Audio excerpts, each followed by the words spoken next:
Sarah is one of my colleagues on the marketing team. Then we've got two great designers that I will introduce to you formally in just a second. But first, I want to take just a moment and give you a little bit of a history lesson. It's relevant to our topic today. So Brunswick Corporation is SeaRay's parent company, for those of you that do not know, but you are probably familiar with the name Brunswick. So John Brunswick founded Brunswick Corporation back in 1845, so 175 years ago. A company that has been known for manufacturing through many different industries is now 100% focused on the marine industry, and SeaRay is a big part of that. So today, I have two of our designers. They're two of the lead designers for SeaRay, but they're part of our Brunswick Technology Center. And it's a center of excellence that exists within Brunswick to bring together the best minds of design and engineering to build the best boat in the world. So we're really excited to welcome today. I've got Charlie Foss, who is our Director of Design. Charlie. Hi, guys. And I've got Carrie Fodor here also. She's the lead designer for SeaRay. Hi. So welcome, guys. Thanks so much for being here. You know, just for our Facebook friends out there, thank you for joining us. I know there's a lot of people that RSVP'd that you would be with us this morning. So thank you. We'll be taking your questions. So be sure to chat in your questions throughout this morning's discussion, and we'll do our best to get to as many of them as we can. But our goal today is really just to tell you a little bit about SeaRay and what inspired design means to SeaRay. It is one of the core tenets of what our brand is. When you see a SeaRay, you know it. And in my opinion, you love it. So I want to talk a little bit about our design process and really get to know our designers. So without further ado, let's get started. Carrie, we'll start with you. I love icebreakers. So for those of you that are expecting, a traditional interview, sorry. I love icebreakers. Carrie, what was your very first job? And did that lead you to your path to design, or if not, what did? So my very first job ever actually did not lead me to my path to design. It was answering phones at Pizza Hut. Well, I still love their pizza. It was just not something that I think I wanted to do forever. So I actually grew up in West Michigan. And if we have any customers watching that are from the Great Lakes area, it's beautiful, beautiful area, lots of boating. The boating culture is kind of just ingrained in you. So I knew that was something I really liked. I was always interested in creative things, whether it was music, art, things like that. So I knew I wanted to do something creative. I went to college at College for Creative Studies in Detroit, Michigan. And I majored in industrial design with specialization in automotive at that time. And so after graduating, I thought it would be really interesting to explore boats. Awesome. Well, we're glad that you did. And Charlie, how about you? I know a little bit about your story, but for those that don't know you, could you share? Sure. So my very first job, I started mowing lawns in the neighborhood and then moved up to washing dishes at a local restaurant and worked my way up to cooking. And so that almost led me to culinary school, which was kind of interesting. But my background in design and how I kind of got started was my grandfather was a commercial artist in Detroit and did a lot of advertising, things like that. And so I think a lot of my interest in things came from just drawing with him and seeing him sketch and all of those things. So that kind of led me down the path of design. I had a kind of a love for Legos too, so I had this kind of engineering type of mentality to me that I think fit industrial design very well. I ended up going to the Milwaukee Institute of Art and Design in Milwaukee. Graduated there. While I was in school, I actually interned with Mercury Marine twice, which was another Brunswick company and current propulsion supplier for all of SeaRay's boats.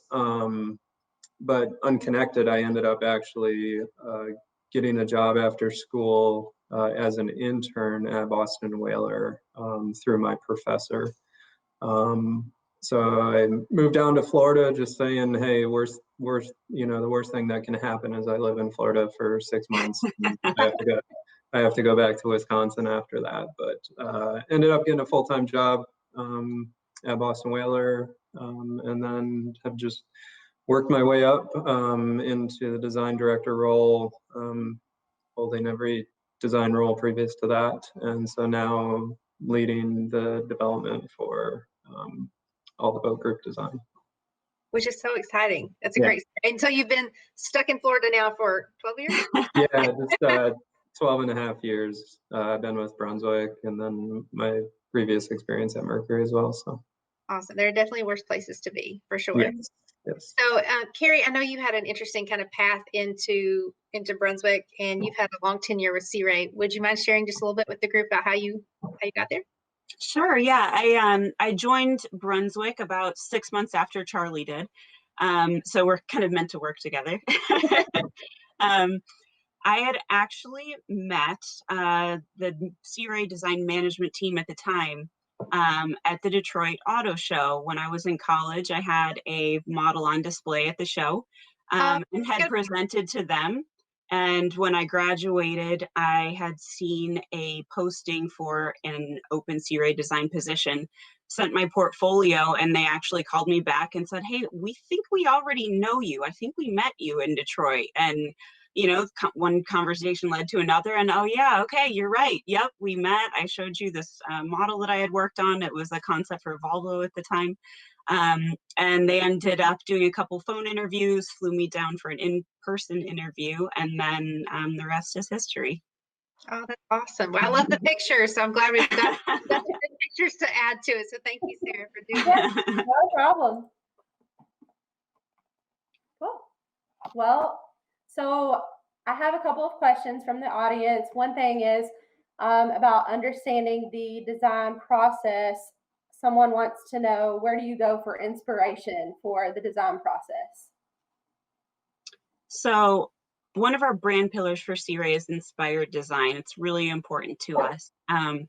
You know, we can get into a little bit more about our design process later, but inspiration specific, we talk to a lot of our customers to understand their needs. And we pull themes from that as well. And then from those themes, we come up with some different keywords, different usage patterns that really inspire us and give us something to project for the future. So a lot of things, whether it's going on in the world that inspire us, things that our customers tell us that inspire us, or it could just be, you know, something that's totally random that happens to spark an idea. It's a really fun process to go through. So how long does it take from the moment SeaRay decides to introduce a new model to introduce to the public to fruition? Charlie's probably the expert on that area. I mean, it can take anywhere from 12 months for some of the smaller boats to 2 years for some of the largest boats to get us all the way through design and engineering and into production. So it really depends on how much complexity is in the boat and what we want to deliver. Awesome. So Sarah, I know we're getting a lot of questions through, so if you don't mind, you'll help me keep up with those questions. But I think the first customer question that came through, or the first Facebook question that came through, is a great place to start, and that is a little bit about our design process. And I think we kind of have 3 major phases of that. Charlie, tell us a little bit about the research phase. Sure. So one thing that we do that I think really sets us apart and really creates the foundation for what we do is we do a lot of consumer research. So for every new boat program that we do, we actually reach out to our current customers as well as competitive owners and talk to them about their boat usage. We go beyond just a typical survey that you might see from others. Our research is it's actually kind of grounded in anthropology. It's a contextual research method where we go out into the field and we get on boats with people. We visit them at their homes, we talk to their families, and it's really just to understand every little nuance and everything that they do and why they ultimately love their SeaRay and how they use it and why their family loves it. What's the attraction? What's the emotional connection that they have with their boat? And what keeps them coming back to boating and the specific families that we offer. So it's a really important step in the process for us because it helps guide the entire business in really creating that foundation for the business to say, yes, this is where we need to go with a new product as we get into the design of it. And it speaks to that inspired design element. Our designs are truly inspired by our customers and by, you know, a lot of things that are going on out in the world today. So I know Sarah's putting up some pictures that kind of go through our design process. So as you talk to us a little bit more about trends, talk to us about trends, Charlie. Sure. So another thing that we do is we look at trends well beyond the marine industry as well. So we look at fashion, we look at home interiors, we look at automotive, everything that you can imagine we look at. We also look at socioeconomic trends with the current environment that we're in now. We're actually tracking that very closely and seeing how our consumers going to change as we come out of this. What new things might we need to introduce? What new services? How might we change the buying process?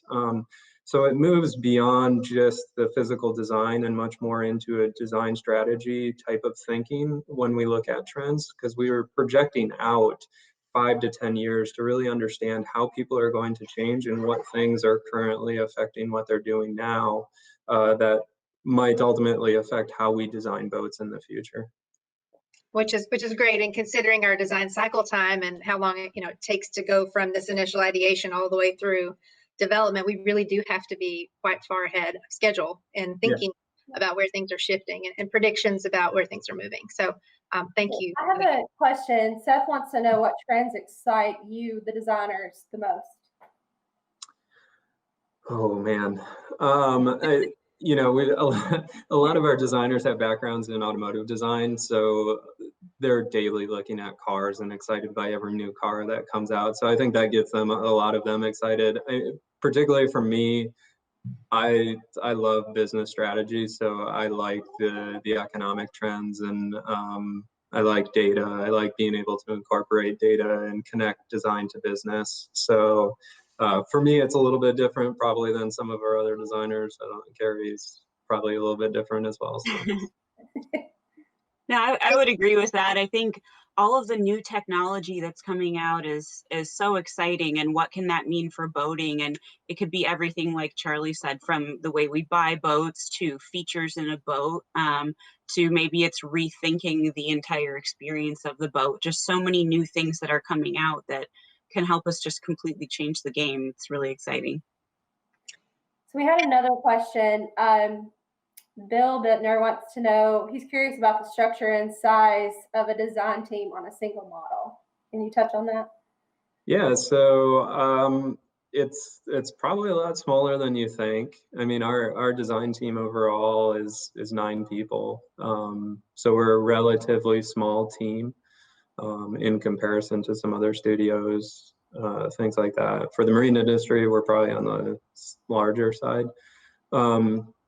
But per project, it's typically 1 to 2 designers per project is typically what we do. It just keeps them from stumbling over each other as they're working on different areas of the boat. If we get too many designers on a project at once, they tend to kind of trip all over each other. Or, the other part of it is that the nice thing about boat design is that you get to design everything. So our designers are kind of multifaceted and multi-talented in that they can cover conceptual sketching, 3D modeling, color and materials, graphics. They don't necessarily specialize in any one area of design. So we really let them take the entire boat from beginning to end. And it's really cool for the designer to be able to go from that very first sketch to seeing the boat hit the water and seeing it at boat shows and seeing customers interact with it. Charlie, that's a great answer to the best part, things that you enjoy most. But I think we also had a question come through about what's the worst part of your job? For ask a future designer, what's the worst part? Good question. I'll take that one. I would say the best part and the worst part are probably the same thing. And that we go out and we talk to these customers and try to understand them and empathize with the things they like and the things they don't like and how they use their boats. We have the same conversations with our dealers. and then all of our research, and then all of these ideas that we come up with, you put so much of yourself into it. So it's really like, it's a profession that requires a lot of passion. And so that's awesome. That's a great thing. I think that's huge motivation as well. But also, you know, if something happens where, well, maybe this one idea that I had, maybe it's a little too expensive, or maybe, you know, this one part isn't going to work exactly how I thought it was. It's, you know, understanding the trade-offs, and that sometimes you got to let stuff go. So I would say about adaptability, right? Yeah, it's the best and the worst. There's a lot of passion, but there's a lot of passion. That's a really good answer, Carrie. So talk to us, so kind of the next step, we've talked about research and trends. Tell us a little bit about design. Personally, for myself, as I moved into the marine industry, I had no concept of how boats were actually, you know, came from this really cool idea to out in the world. So this is a great story just for me to tell the world. But talk to me about how the actual design part works. Just, are you talking about the process? Yeah, like ideation, from ideation through like illustration. I think it's fascinating that we draw the boat with like we actually sketch things, and it's not all just on computers. Oh, sure. Talk to us a little about that. Yeah, so Charlie spoke a little bit about our research and our trends and our voice of the customer interviews.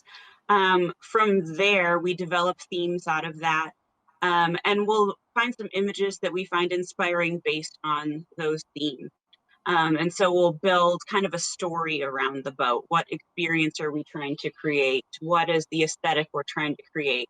And really build kind of this, you know, visual image board of everything that's kind of our goal, our mood board, what we want it to feel like. And so I think Sarah's got an image. There you go. Here's an example. So it'll be maybe architecture images, maybe images of cars, images of just graphic patterns of personalities. It could be keywords, what we're really trying to accomplish out of the themes that we heard from our research. And from there, we'll start translating those inspiration images and those themes into actual boats, although it may not look like an actual boat yet. We call it theme translation or theme development.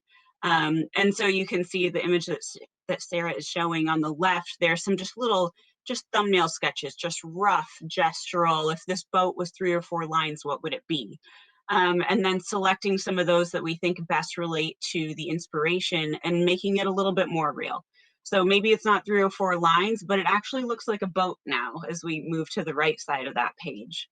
And so once we've started to narrow that down a little bit, we'll continue to sketch by hand and develop some more features and layouts and really cool just ideas. Just throw everything against the wall. What can we get out there? What do we want this boat to be? What's going to be new and interesting that our customers will love? And then from there, we'll choose, you know, continue to narrow down the direction, but getting closer and closer to a final direction where we'll take that into the computer and 3D modeling. I just picture you standing in a studio room with illustrations all over the walls of all the different potential combinations to see what sticks. Is that pretty much the process you would agree with? Yeah, well, I mean, Charlie can touch a little bit more on the process, but that's essentially it. And we also review with some of our dealers periodically. We've got a couple of different dealer councils that we like to just kind of gut check ourselves again. As well as our senior leadership team. They have a lot of insights as well for what's, you know, going to work for the business, what's going to work for our customers.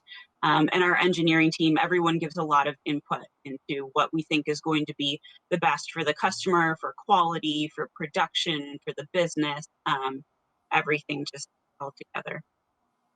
Complex process, but it's an interesting one. Sarah, do we have any questions? Yeah, we have quite a few. I was trying to go up to the top to start.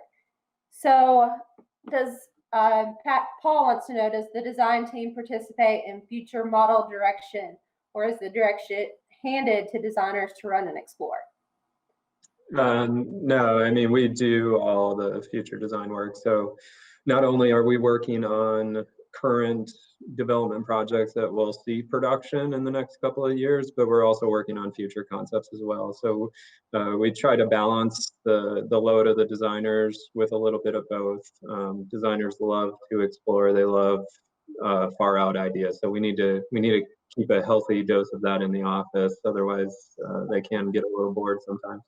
I think So we do, but with it. So is there ever a point in the design process when you ask, should we revisit great ideas we've had in the past to bring them into newer designs? yeah, all the time. There's times that we come up with ideas that might not be feasible from a process or a technology standpoint yet. But we, a couple of years from now, technology might advance to a point that we can actually start to consider those ideas again. So it's always a good practice to look back at some of the things, and most of our designers have been there for quite a few years, so they recall some of those past ideas, and then they'll bring them up into future programs.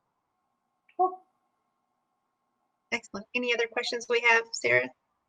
I know there's a lot. There's a couple. The questions. I've got one for you. So you did mention engineering as well. And so I know that you work very closely with our engineering team as part of the tech center. Can you talk to our group a little bit about that, the handoff between the two, how you work together? Yeah, and I see a couple questions around CFD, computational fluid dynamics, and finite element analysis, which fall into the engineering group, but I'll kind of cover all of that in one if I can. So one of the really unique things about our office is that we are highly collaborative with every area of our business. So design doesn't just operate in a bubble. Engineers are in design reviews, designers are in engineering reviews. We have marketing, we have sales, we have every aspect of our business is involved in the process at different points. But our role with engineering, it's a really great relationship, and I think that's one thing that makes our development team so powerful and so special, is the fact that we do work so well together. So very early on in the design process, our naval architects will actually be involved in the design process. So they're working in parallel with us in developing the hull form and working through those fluid dynamics. And so they're actually designing the running surface, and we work with them to, they kind of handle everything below the waterline. We handle everything above the waterline. It's kind of an easy way to put it. But they're doing weight calculations, they're doing performance predictions, they're making sure that everything that we're designing into the boat, that the hull performance and hull bottom can handle it. So we work very, very closely with them. And then we do have an advanced engineering team that also overlaps with design as well. So when we come up with a complex mechanism, or we come up with a new design that has never been done before, we have a team of engineers that actually begin tackling those problems in the design phase. And they're doing some of the finite element analysis to make sure that it's going to be strong enough, and all that structural analysis. So a very good relationship between the two teams. That's excellent. You touched on performance, and effortless performance is another one of our SeaRay brand pillars. So not only can our boats be beautifully designed, they have to perform the way our customers expect them to, and it's part of what SeaRay's been known for so long. So that relationship is critically important. Appreciate that. Refinement. Okay, so we talked about sketching, which I think is so cool. I always wanted to be a designer, just wasn't in there for me. But about refinement, material selection. What happens after you got the perfect design? Yeah, so once we've kind of decided on design direction, where we want to go, we start 3D modeling in CAD software. So we start to lay out the space. And I said there was a question about, whether we design just basically pretty things or if it's functional. We do both. It's very important.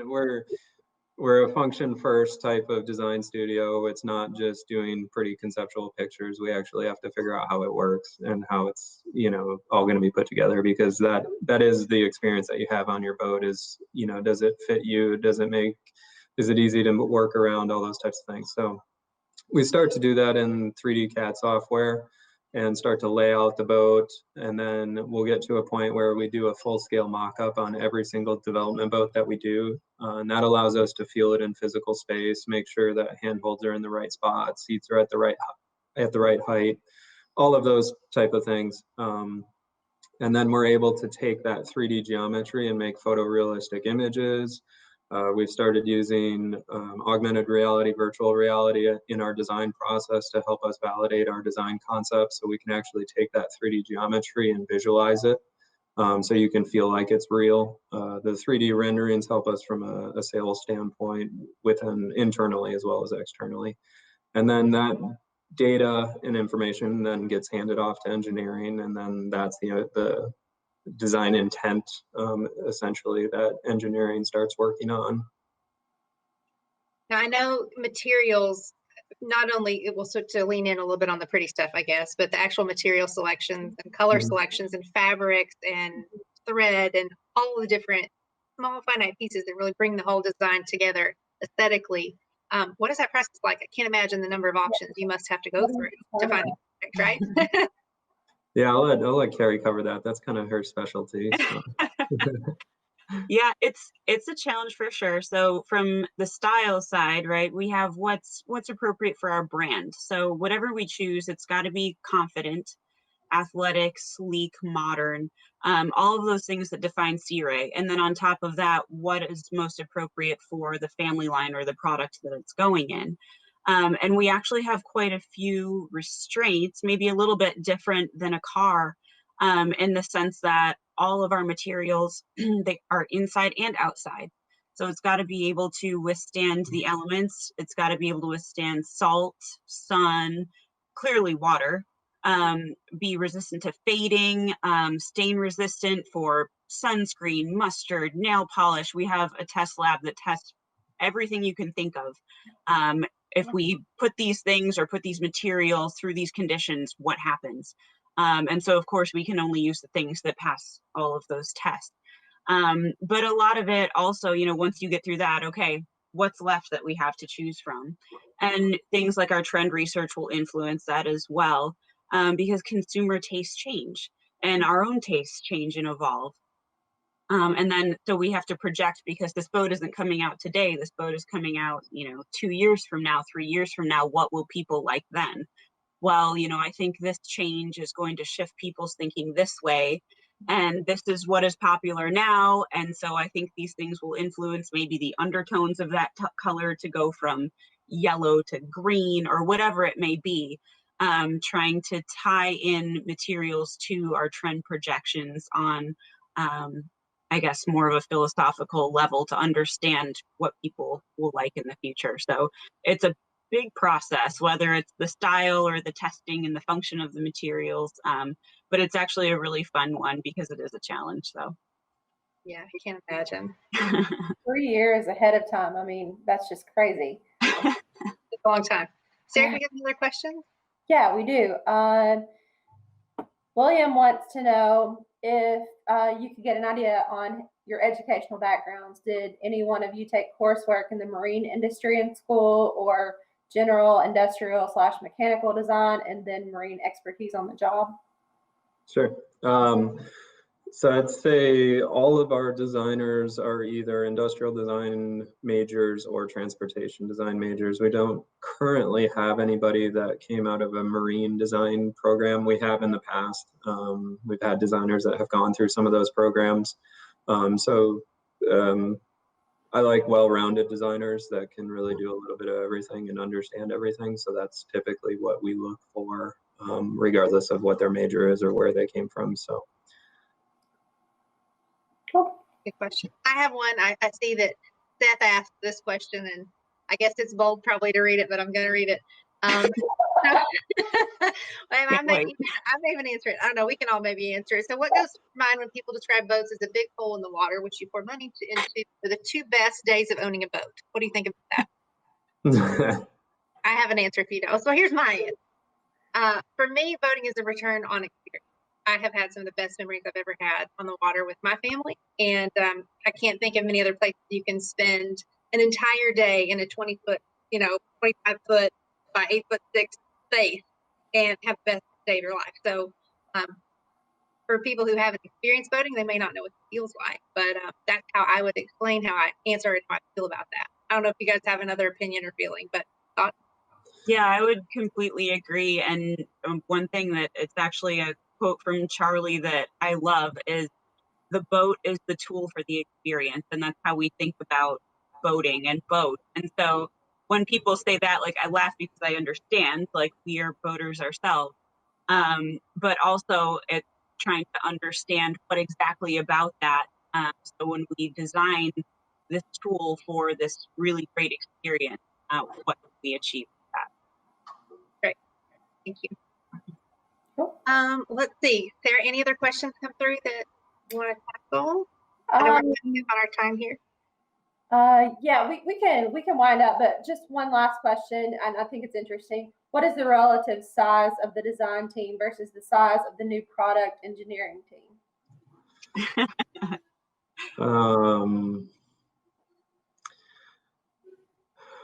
About 1 to 9. Yeah. About, would be about right. So for every designer, there's 9 engineers. And that includes some other area. I mean, it includes CAD development and a lot of disciplines of engineering. So it's not all mechanical. We've got systems engineers, mechanical engineers, electrical engineers, every aspect. And I guess it's another thing that is unique about what we do. We don't outsource anything that we do. It is all internal to our development team. So we have every discipline of design and engineering in-house, and none of it's outsourced. So something that's kind of unique to us. A lot of other companies tend to outsource a lot of their development work. That's great, important point. And it lends into the collaboration that you have with the engineering group. You have natural relationships and you're working together on projects all the time. Close Which is to it. Carrie, you hit on an important point. We're all voters. So Yeah. it's also, I don't know how unique that is because I haven't talked to designers and engineers from all the other brands out there, but you know, we're passionate about voting ourselves, and it's our focus that we want to deliver the best voting experience to you, because we know the tool that we're building is going to deliver some of the best records we have on the water. So we call it richer moments on the water, lead to richer life, and we do indeed believe that. Before we go, because I think we are coming up on our time, and for those of you that have joined us, thank you so much. We really do appreciate it. You know, we're adapting. We're coming to you from our homes, and we're adapting to what this new kind of environment is like, and we look forward to bringing you some more great content through our channels. But I know Charlie and his little ones have a special takeaway for all of you that have kids that are home right now. I think you'll really appreciate this. So Charlie, do you mind? Sure. So these are currently my associate designers. Can I show them? So what we've done is we've created a little kids coloring book. You can come in here too. I have 2 daughters. So we've created a coloring book that for all of you that have young ones out there, you can download the coloring book. It's got some of our sketches in it and some other kind of coloring pages in it that you can have your kids sketch and share them on our Facebook page, share them with us. We'd be interested to see what you guys come up with. I know there was a question prior to this event about being able to design or have our customers design a SeaRay. So this is your opportunity. You can add or remove whatever you'd like down below. So. I love it. I love it. And actually the illustration that we have on the right side, that's our SLX-R, which Charlie, this is your approach at this R package design, right? Yeah, that was for the 400 SLX-R, is one of the sketches that we did. So. That's awesome. Which, by the way, that boat did win the Innovation Award at the recent Miami International Boat Show. So very proud of that boat. Definitely, you know, stick with us here on Facebook. We've got a lot of great entertainment coming up. Every Wednesday for the next several weeks, we've got our Wine and Water Wednesday. So tune in for that. It's a great date night at home. You can just have your wine. We'll teach you a thing or two about it. It's great for the boating lifestyle. Learn a thing or two while we're at home. And also we've got some concerts that we're planning for Facebook Live that will be coming soon. Sarah, anything else we want to point out? Those are 2 big things. And hopefully we can have more of these sessions with not only our designers, but our product team, our sales team. And we hope to bring more of these to you guys. Absolutely. So leave us a message. What did you like? What would you like to see more of? We're definitely looking forward to hearing more from you guys. So with that, we'll post a link to download your coloring book. And thanks so much for joining us for our Meet the Designers episode today. Carrie, Charlie, ladies. Thank you. Sarah, thank you guys so much. Great one. Thanks, guys.